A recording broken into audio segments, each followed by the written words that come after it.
Bienvenue, chers auditeurs, dans un nouvel épisode de Charinis Karine. Aujourd'hui, nous avons le plaisir d'accueillir Clément, expert de l'agroalimentaire et passionné par la fermentation.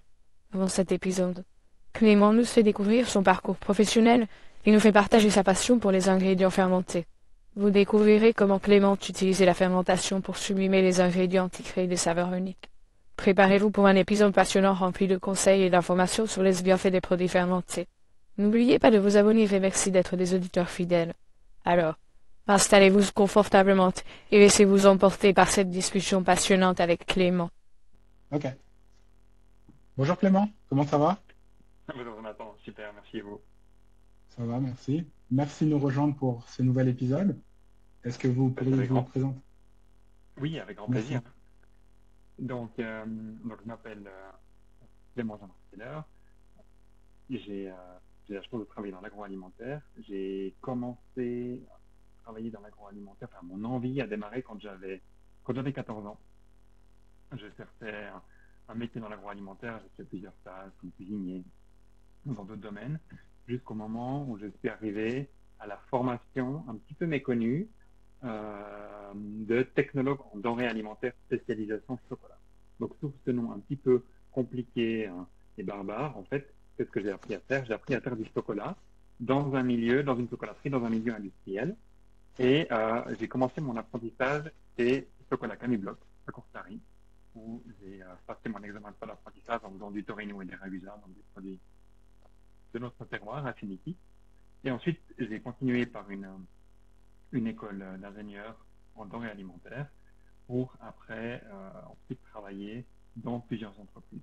La première entreprise où c'est que j'ai travaillé, c'était toujours le chocolat, c'était Chocolat Villa, donc c'est beau, où là j'ai eu plusieurs fonctions, j'ai géré un petit atelier artisanal au sein de l'entreprise, j'ai participé au déménagement de l'entreprise, parce que le site de production a déménagé de 500 mètres, mais ça a pris 3-4 ans pour faire le déménagement total. Après, j'étais chef de projet pour les développements de produits. Ensuite, j'étais responsable d'atelier, j'ai fait de l'amélioration continue. Après ceci, j'ai eu une petite accident personnel qui fait que tout d'un coup, j'ai eu une allergie à la noisette qui s'est déclarée. Donc, c'est vrai que l'allergie à la noisette, donc quand on travaille dans le milieu du chocolat, c'est un peu incompatible. Donc, j'ai dû quitter le monde du chocolat,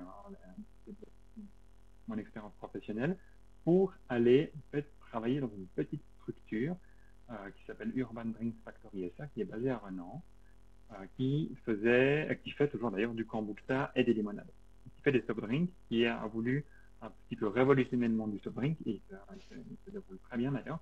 Et là-bas, en fait, j'ai mis en route le site de production avec divers collègues. Puis l'objectif, c'était de démarrer le site de production, assurer la qualité et faire un petit peu des développements R&D pour les futurs produits. Donc là-bas, j'ai travaillé 2 ans. Et ensuite, des petites aventures sont arrivées, notamment je suis devenu papa, ce qui fait que, comme j'habite Félicitations. sur Fribourg, merci, j'ai dû me recentraliser avec un travail sur Fribourg. Et en parallèle d'Urban Kombucha, je travaillais déjà dans une entreprise qui s'appelle Cogiter SARL. Simplement, j'ai passé de 20% de chez Cogiter SARL à un travail de 85%. Donc là, j'ai travaillé chez Cogiter SARL. On reviendra peut-être plus tard sur le travail que je fais chez Cogiter. Et en parallèle, en fait, je travaille dans la formation aussi. Le reste du temps, pour moi, c'est très important de pouvoir former les futurs professionnels de demain. Et j'enseigne en fait aux technologues denrées alimentaires spécialisation chocolat, donc le même apprentissage que je fais, et les classes d'ES en technicien en agroalimentaire au centre de formation de l'Institut agricole de Grangeneuve, à Posieux, la science du chocolat et la gestion de projet. Donc, j'utilise les expériences professionnelles que j'ai et j'essaie de les transmettre à nos professionnels de demain. Donc voilà. Et puis après, la dernière chose qui est arrivée, donc c'était il y a 2 ans, avec mes collègues de Cogiter, nous avons formé la société Localize Pista, qui a pour but de mettre à disposition des lieux de passage, des restaurants, des produits naturels et locaux sous forme de glace, et de leur permettre de fournir à leurs clients des produits Clean Label qui proviennent de chez nous et qui ont fait un goût simplement naturel. Et actuellement, chez Cogiter, j'ai beaucoup de casquettes. Je suis responsable de la petite vinaigrerie artisanale qui est basée à Montlandin. Donc notre objectif, en fait, c'est de transformer les fruits qui d'habitude sont jetés parce qu'ils n'ont pas les bonnes formes, ils ne peuvent pas être mis sur l'étalage, par la double fermentation, produits vinaigrés, donc produits acétiques. Donc ça c'est moi qui gère la petite vinaigrerie. Et les autres casquettes que j'ai, c'est que je suis chef de projet dans des cadres de projets européens. Donc en fait, Cogiter est une petite structure de 5 ou 6 personnes qui a été fondée par Jean-Marc Fourneau. Et Cogiter a plusieurs casquettes. La vinaigrerie, comme j'ai dit avant, la gestion de projet qui peut être aider un artisan local à mettre en place un site de production. Donc on va gérer toute la notion de process, de mise en route des lignes de production, de gestion de la qualité. On fait aussi du développement pour nos clients, à des projets de recherche européens. Donc on fait partie d'un projet de recherche européen des Horizons 2020, où c'est qu'on travaille avec les centres de recherche suisses ou les agroscopes, comme Rangeneuve, comme les centres de recherche l'INRAE, où c'est que, en fait, dans ce projet-là, on va travailler sur la valorisation des coproduits de l'industrie agroalimentaire pour en faire, par les doubles fermentations, des produits de traitement en agronomie, donc ça peut être des traitements de produits de phytosanitaires, de stimulation, ou des produits de détergence à base de vinaigre dans des biosources. Donc voilà, donc chez Cogiter, pour résumer, je gère la microvinaigrerie, je gère des projets de développement de mini-sites industriels pour des artisans en Suisse et à l'étranger, donc pour par exemple au Congo et à Madagascar. Et Wow. je gère des projets de recherche. Donc c'est vrai que j'ai pas mal de petites casquettes, mais je m'éclate. C'est plutôt impressionnant. Donc, à Cogiter, vous êtes entre 20, vous êtes passé à 85% et vous arrivez en plus de ça à faire de la formation et, et travailler pour une startup Localize. Exactement. Respect. Donc voilà. Donc non, donc c'est chouette, mais après c'est vrai que faut dire que on va dire quand même que le Covid a amené des choses positives qui est le télétravail. Et ce qui fait qu'en fait, c'est vrai que c'est un peu plus que mes 40 heures par semaine. Par contre, j'arrive quand même à vivre avec ma vie de famille, c'est quelque chose d'important pour moi, parce que simplement, je perds pas énormément de temps dans les déplacements. Ce qui fait qu'au final, vie de famille, tout en ayant plein de projets. Top, top, top. De ce que vous avez raconté, on peut se poser plein de questions. Une question assez basique, ça va être quels seront les ingrédients que vous préférez travailler? On peut être très, très large, hein, vous avez parlé de beaucoup, beaucoup, beaucoup de choses, vous avez fait beaucoup de choses différentes dans votre carrière, mais quels sont vos ingrédients préférés? En fait, j'aime travailler avec des ingrédients qui se font fermenter. En fait, j'ai bossé toute ma vie qu'avec des ingrédients qui sont fermentés. Je pense qu'il y a beaucoup de gens qui ne le savent pas, mais si le chocolat est un produit exceptionnel, c'est parce que le cacao est fermenté. Et en Oui, fait, c'est juste. le cacao a une double fermentation qui est exactement la même fermentation que le vinaigre. En fait, dans le cacao, vous avez une fermentation alcoolique où les sucres sont transformés en alcool, en éthanol, et après cet éthanol est retransformé par des bactéries en acide acétique. Donc en fait, quand on parle d'acidité du chocolat et tout ça, en fait, c'est de l'acide acétique qui est formé exactement, le même acide acétique qui est formé dans la transformation du vinaigre. Donc en fait, ce que j'aime, c'est travailler avec des matières premières, en gros, qui ont du sucre pour être fermentées, mais on va dire mes ingrédients préférés, c'est peut-être pas des ingrédients standards, mais c'est travailler avec des bactéries, avec des moisissures, avec des champignons, qui en fait vont réussir à sublimer la matière première de base. Et ça, c'est mes ingrédients préférés. En fait, c'est les micro-organismes qui permettent de transformer. Ok.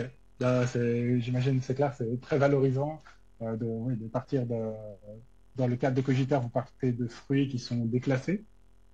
C'est ça. Vous y appliquez des traitements avec des bactéries et ça devient des produits, en tout cas, qui me font très envie. Vinaigre d'abricot, pomme, poire, coin, je me trompe pas? Exactement. Et après, on a encore des petites spécialités. Vous savez que, par exemple, on aura des vinaigres de porc à botti. Donc, typiquement fribourgeois. On aura des vinaigres au vin cuit. Et sur certains vinaigres qu'on appelle les vinaigres crémeux, en fait, ce qu'on va faire, c'est qu'on va faire la fermentation du fruit pur, hein, donc typiquement de la framboise, vinaigre de framboise. Et dedans, on va rajouter de la purée de framboise non fermentée. Comme ça, on a les bons aromatiques du fermenté et les bons aromatiques du non fermenté. On arrive à jouer sur les deux. Et qui fait des produits très très riches aromatiquement, gourmands, et en fait qui partent à la base de produits qui sont forcément mettables dans les supermarchés, mais qui ont une aromatique. Incroyable. Forcément, la question, c'est où est-ce qu'on peut trouver ça? Exactement, donc là il faut aller sur le site web de Cogiter sur la gamme des laiteux. Et c'est là que vous avez toute la carte des produits. C'est qu'on a nos revendeurs qui sont là. Et évidemment, vous pouvez faut pas hésiter à me contacter sur LinkedIn ou m'écrire un mail ou tout ça. C'est vraiment quelque chose qui est faisable pour vous renseigner là-dessus. Mais ouais. Donc voilà. Mais en fait, la petite particularité de Cogiter, c'est que en fait, on fait surtout de la fabrication à façon. Ça veut dire qu'on va fabriquer pour d'autres personnes. Donc, en gros, si vous achetez un vinaigre artisanal de Suisse romande, il y a une très très haute probabilité que ce soit passé par chez nous. Donc, on produit beaucoup pour tiers, en fait.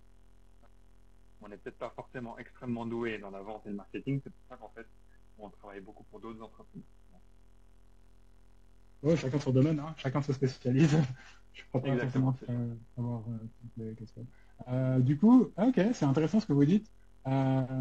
Ok, moi j'ai parlé personnellement à quelques producteurs de vinaigre et je me suis toujours demandé en fait comment est-ce qu'ils géraient logistiquement tout ça, mais je pense que vous venez d'amener une raison, une, une solution, peut-être qui passe par chez vous, je ne sais pas. Voilà. Et en fait, comment on maîtrise ça, en fait, c'est que il faut savoir que l'alcool, si on rentre dans des aspects un peu plus techniques, l'alcool, comme on le sait, a des aspects conservateurs. Ça veut dire qu'en gros, quand il y a des fruits qui sont blessés, le fait de faire des fermentations alcooliques va empêcher déjà toute une partie de micro-organismes de se développer qui vont détériorer le produit. En plus, le fait qu'il y ait une fermentation alcoolique qui se passe fait que toutes les bactéries pathogènes seront tuées. Donc ça, c'est quelque chose de très très positif. Et ensuite, la deuxième fermentation alcoolique fait deuxième fermentation, pardon, la fermentation acétique, fait que cet alcool est transformé en bactéries acétiques et ça aide encore à la conservation. C'est pour ça typiquement que sur un vinaigre pur prix, vous n'aurez pas de date de conservation parce que le vinaigre est un conservateur. Donc en fait, ce qui fait comment ça marche logistiquement, c'est en fait les fermentations qui permettent justement de stabiliser les produits. Typiquement, sur le projet européen, en fait, ce qu'on va faire, c'est qu'on va valoriser la drèche de pomme. Donc, en gros, la drèche de pomme, c'est quand vous pressez une pomme, vous avez d'un côté le jus de pomme et de l'autre côté, vous avez la drèche. En fait, on va valoriser cette drèche de pomme en la faisant directement fermenter pour que l'alcool tue les bactéries qui vont détériorer et les moisissures qui vont détériorer les drèches. Et ensuite, on refait une fermentation acétique pour recréer en fait du vinaigre à partir d'un coproduit. Et ça permet en fait de créer un vinaigre à partir de coproduits qui peut avoir divers. Ok, bien noté. En plus de cela, le vinaigre est utilisé pour conserver des aliments, si je ne me trompe pas. Je ne sais pas si ça se fait Tout toujours. à fait. Bien sûr, tout à fait. Alors vous avez énormément de légumes qui peuvent être conservés dans du vinaigre. Tous les produits de fermentation, le vinaigre peut conserver énormément de produits de fermentation. Donc c'est vraiment quelque chose qui est Incroyable, c'est vraiment le cercle vertueux. En tout cas, merci pour ce que vous faites. Ça, c'est plaisir. cool. Ok, prochaine question. Préférez-vous expérimenter de nouvelles recettes dans votre cuisine ou déguster des plats dans un restaurant? Alors, c'est une question intéressante. Alors j'avoue que depuis que j'ai 2 enfants, malheureusement, je cuisine plus beaucoup pour moi. Enfin, je me fais à manger. Donc je me fais à manger bien, mais c'est vrai que je prends moins le temps d'expérimenter des recettes. Je crois en fait que j'aime énormément travailler avec être avec des gens qui sont professionnels et qui maîtrisent leur domaine. Et je suis pas cuisinier et j'aime beaucoup manger dans les restaurants parce que c'est là qu'on découvre des merveilles, de voir un petit peu des folies de travail ou des idées un petit peu folles basées sur du vinaigre, où tout d'un coup j'ai dégusté dans divers restaurants tout d'un coup des recettes faites à base de kombucha que j'ai produit avant et on arrive à des aromatiques assez dingues et ça je trouve très très intéressant. Donc je crois crois que je préfère déguster les états dans un restaurant. Ok. Du coup, vous venez de parler de kombucha et on va juste revenir en arrière. Est-ce que vous pourriez expliquer la différence entre la fermentation d'un vinaigre et la fermentation qui opère dans la fabrication d'un kombucha? Alors en fait, c'est en théorie, c'est plus ou moins la même.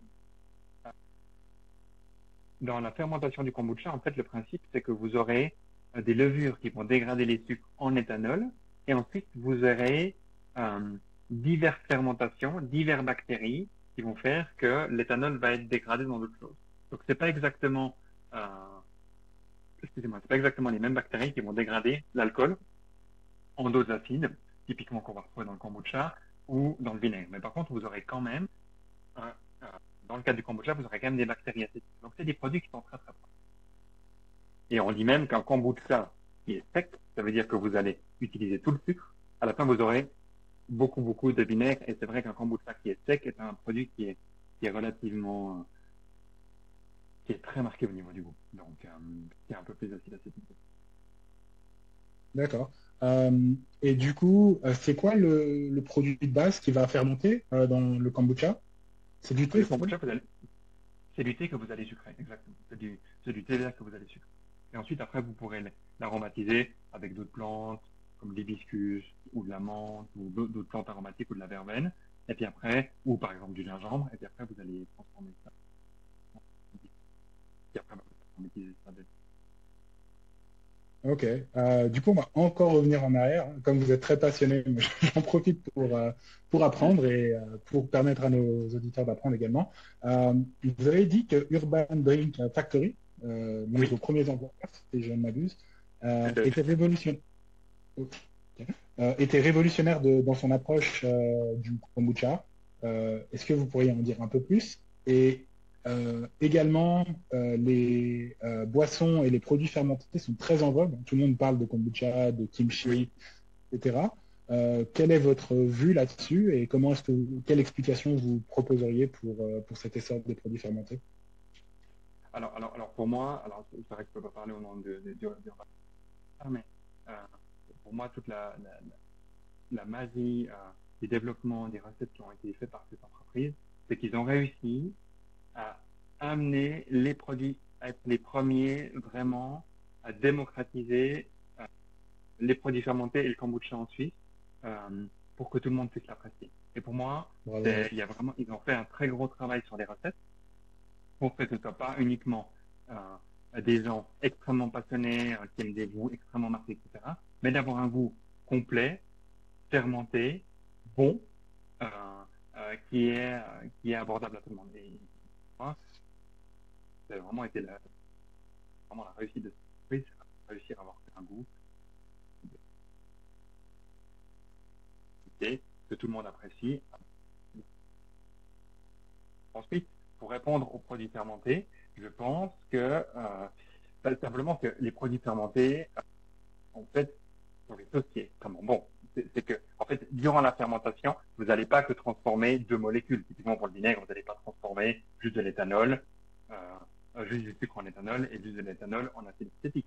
Vous allez transformer énormément de molécules aromatiques et vous allez sublimer. Donc en fait, pourquoi les gens aiment les produits fermentés? Premièrement, c'est parce que, à mon avis, il y a une qualité organoleptique qu'on trouve nulle part. C'est pour ça qu'en fait, on a tous ces microbrasseurs qui ont explosé. C'est parce que il y a des qualités de bière qui sont vraiment très très bonnes. Ça, c'est la première option. Deuxième option, on sait que les produits fermentés amènent des pré et des probiotiques. Et on sait que ça a un effet bénéfique sur la santé. Et je pense qu'il y a tout un aspect healthy aussi qui est là, justement, pour apporter du goût du goût et de la santé en même temps. Donc un aspect gustatif et un aspect healthy. Ok, bien noté. J'en profite aussi pour creuser. Bah, vous avez une gamme de vinaigre qui est très vaste. Votre marque de vinaigre s'appelle comment déjà? Alors, aujourd'hui, elle s'appelle Delicious. On va là, on est en train de revoir complètement la gamme et la gamme, parce qu'en fait, actuellement, la gamme, elle est essentiellement présente en Suisse romande et on aurait envie d'aller en Suisse allemande parce que c'est vrai qu'au niveau culinaire, en Suisse allemande, il y a une révolution qui se fait, notamment à Zurich et à Winterthur, on sait qu'il y a des choses magnifique puissance. Et on aurait justement envie de pouvoir un petit peu présenter nos produits en fait spécialement. Et on va durant cette partie de l'année, on va renommer la gamme Romandise pour que ce soit un petit peu plus clair pour nos futurs consommateurs. Super. Du coup, c'est lequel votre préféré? La framboise. Et la framboise moi, c'est un fruit magnifique. Hein. Pour moi, c'est un des meilleurs fruits qu'on trouve en Suisse. Elle est très aromatique, c'est très concentré, c'est l'arôme qui est très concentré. Quand la framboise est fermentée, ça donne des aromatiques de dingue. Et notre crémeuse framboise, en fait, j'aime énormément l'utiliser sur des choses qu'on n'imaginerait pas forcément. Mais en fait, c'est quand je vais cuire en fait, des légumes ou cuire une viande, au lieu de déglacer avec du vin, je déglace avec le vinaigre crémeux de framboise. Et ça amène des aromatiques sucrés-salés qui sont extrêmement sucrés-salés, sucrés acides qui sont extrêmement intéressantes pour accompagner une viande et ça vous fait une sauce de dingue. Ok, bah finalement, vous cuisinez quand même. Mais oui, bien sûr, je cuisine, mais malheureusement, je prends plus beaucoup de temps d'expérimenter énormément de choses. C'est vrai que sur les recettes de base, c'est qui. Je vous avoue que d'acheter du tout transformé, c'est important qu'on cuisine nous-mêmes. J'aime faire mon pain et des choses comme ça. On va dire sur la nourriture de base, je fais tout pour moi-même, mais c'est vrai que je ne prends pas le temps d'expérimenter énormément de nouvelles recettes. Ça viendra dès que mes enfants seront un petit peu plus grands. Et que vous pourrez cuisiner avec eux. Exactement. Alors, on a commencé très vite avec mon fils qui avait une année. On a acheté une de ces 16 apprentissages qui est à peu près qui permet d'arriver, que l'enfant en fait arrive à hauteur du tableur de cuisine et il a directement cuisiné avec nous, un petit peu dans les casseroles, un petit peu faire son pain, etc.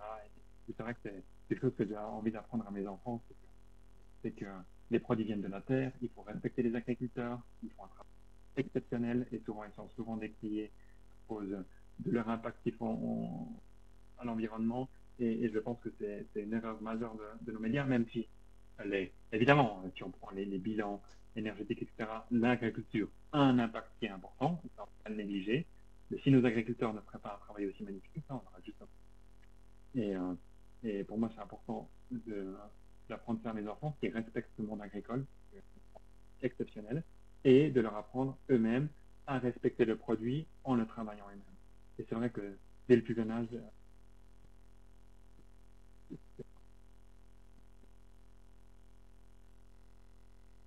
Bien reçu, un super message en tout cas. Je me permets de vous titiller. Du coup, ils aiment déjà le vinaigre, ils apprécient déjà le vinaigre. L'acidité, c'est pas forcément quelque chose qui plaît aux enfants. Comment est-ce que vous les avez? alors en fait, le vinaigre, alors ils aiment pas trop la salade. C'est des choses Ah ouais, ok. donc ça, forcément, ils mangent pas beaucoup de vinaigre, ça c'est plus que la salade. Par contre, j'ai eu beaucoup de surprises avec le kombucha. J'imaginais qu'ils n'aimaient pas du tout, et en fait, ils descendent les bouteilles de kombucha. Donc, on a souvent des a priori, en fait, avec les enfants, où on pense que les enfants, ils aiment manger du sucre, ils aiment manger des cornflakes, ils aiment manger des cornflakes, évidemment, c'est vrai, et que ça, et en fait, pas du tout. Euh, ils aiment des aromatiques très marqués. D'un coup, des fois, mon fils, d'un coup, on avait de l'ail noir. Je ne sais pas si vous connaissez la purée de l'ail noir. C'est quelque chose qui vient un peu de la Drôme provençale et qu'on trouve dans pas mal de petits artisans suisses qui consiste en fait à faire fermenter de l'ail pendant 2-3 semaines. Et l'ail, en fait, il devient noir. C'est pour ça qu'on appelle l'ail noir. Et c'est extrêmement bon. C'est vraiment un produit magique. Et, et en fait, tout d'un coup, mon fils vient de manger de l'ail noir, un produit fermenté avec beaucoup d'aromatiques. Et il a 2 ans. Donc, si vous avez des enfants, faites-leur déguster des produits fermentés, des produits qui ont du goût. Je pense qu'il faut sortir un peu de ces clichés que les enfants ils aiment les choses sucrées. Pas du tout. Éduquons nos enfants tout de suite au bon goût. Un bon morceau de viande, pas trop, mais un bon morceau de viande, éduquons-les, des bons légumes, je pense que c'est important. Bien reçu. Merci pour cet appel. Ok. Vous avez une casquette à l'heure actuelle avec Local Ice. Est-ce que vous pourriez décrire vos activités? En fait, Localeye est une entreprise, et en fait, c'est un peu une spin-off, on va utiliser les termes de startup, une spin-off qui a démarré de Cogiter. Parce que Cogiter fabriquait aussi des sorbets pour Softice. Donc, parce que Cogiter avait l'objectif de valoriser les fruits sous plein de formes et a décidé aussi de faire des sorbets. Mais simplement, quand on communiquait avec nos clients que Cogiter faisait du consulting, à l'étranger, faisait du vinaigre et faisait de la soft ice, c'était un peu compliqué au niveau de la communication. Donc on a décidé de faire une nouvelle structure, localiser ça, qui a pour objectif en fait de mettre à disposition des restaurants, des lieux de passage, des cantines et des manifestations, des produits glacés à base de fruits locaux ou de lait équitable. Ça veut dire qu'on garantit 1 franc litre de lait. C'est le producteur, c'est l'agriculteur, pour qu'ils puissent turbiner ça pour leurs clients. Et en fait, chez Localize, on a 3 gammes de produits. On a une gamme sorbet, donc vegan, où c'est qu'en fait, on va simplement prendre des fruits, on va rajouter des fibres alimentaires et de la pectine pour que les produits puissent en fait, au moment du turbinage, devenir de la soft ice. Donc, pour rappeler, une soft ice, c'est une glace à l'italienne. C'est une glace où c'est qu'on va la foisonner énormément. On aura des taux de foisonnement de 200-300%. Ça veut dire que la glace, en fait, elle va prendre un volume de 200-300%. C'est qu'elle va être très aromatique, très onctueuse, qui va permettre une libération d'arômes. Donc, des sorbets à base de fruits. On a aussi ensuite les bases lactées. Donc, les bases lactées, on aura vanille, mocha, chocolat, ou on aura aussi une gamme fleur de lait, ou que certains connaissent sous forme de sundae. Et là, on pourra agrémenter ces bases lactées avec des toppings. Donc, l'objectif, c'est de mettre à disposition des lieux de passage, des machines et les bases de glace. Et ensuite, on a une 3e gamme qui est sortie, qui est la gamme granité. Et en fait, la gamme granité, en fait, les granités, c'est quand vous êtes sur des bords de plage à l'étranger, c'est des espèces de produits extrêmement chimiques où c'est que c'est bleu, vert et que les enfants prennent et qui donnent pas du tout envie gustativement. Nous, on s'est dit, on va revisiter la gamme de granité avec des produits naturels et locaux qui viennent de Suisse, typiquement la menthe du Jardin des Monts ou l'abricot du Valais ou la fraise du Valais. Dans ces granités, en fait, on peut les prendre typiquement nature ou on peut, donc pour les enfants et les adultes, donc un produit totalement sans alcool, ou alors on s'est rendu compte qu'il y avait un immense besoin dans les manifestations. Pourquoi dans les manifestations? C'est parce que ces granités servent de base de cocktail, de frozen cocktail. Et donc en gros, pour les manifestations, ça leur permet de servir un cocktail avec un temps de service et de simplicité de service d'une bière. Ça veut dire qu'en gros, un exemple, vous avez envie de créer on appelle ça le cocktail valaisan, granité abricot avec une tombée d'abricotine dedans, et vous avez un cocktail à l'abricotine qui vous prend le temps de servir d'une bière. Et donc, ça permet en fait, dans les manifestations, d'avoir des débits importants, d'avoir un produit naturel et local, qui permet en fait d'ouvrir leur gamme de produits. Et nous, ce qu'on fait, c'est qu'on met à disposition les machines pour turbiner les granités et les bases de granités, et c'est les manifestations qui vont et qui rajoutent, sous forme de cocktail en alcoolisé ou de mocktail en non alcoolisé, les produits, ce qui leur permet de leur faire la marge de financer leurs manifestations culturelles et d'ouvrir la gamme des produits sans avoir des problématiques de complexité de mixologie ou des problématiques RH, parce que simplement, vous n'avez pas besoin de compétences exceptionnelles pour turbiner un granité et en même temps, vous avez... Donc, voilà vraiment plusieurs axes de travail, un axe sorbet, un axe base lactée et un granité. Super. Je crois avoir lu sur LinkedIn que vous en aviez vendu 6000 lors d'une manifestation précédente. Donc ça plaît plutôt aux gens. Exactement. Et on se rend compte qu'en fait, il y a un grand besoin de ces produits, il y a un grand besoin de vendre ces articles-là. Et les gens, ils veulent des produits naturels et locaux, ils veulent des produits qui sont bien, et ils veulent ouvrir leur gamme. Et c'est vrai qu'on a commencé à travers les girons fribourgeois. Donc, si vous voulez, un giron, en gros, c'est une fête de jeunesse dans les fribourgeois qui se retrouvent pour passer du bon temps ensemble et faire des œufs ensemble. Et puis, en fait, ils ont vraiment un impact et ça marche vraiment bien. Et après, aussi, il y a dans les bars de plage qui sont intéressés parce que ça leur permet de servir rapidement, des cocktails et des mocktails pour leurs clients. Donc, il y a un vrai besoin. Notre objectif l'année prochaine, c'est de pousser les festivals. On n'est pas encore tous cette année. Et puis, on fait d'autres girons et on voit comment. c'est vrai on est assez étonné en fait de la demande et du retour. D'accord. On vous attend à Genève, hein. On n'a pas de giron, mais il y a les fêtes de campagne, les fêtes pour la jeunesse, etc. Donc, on vous attend avec grand plaisir.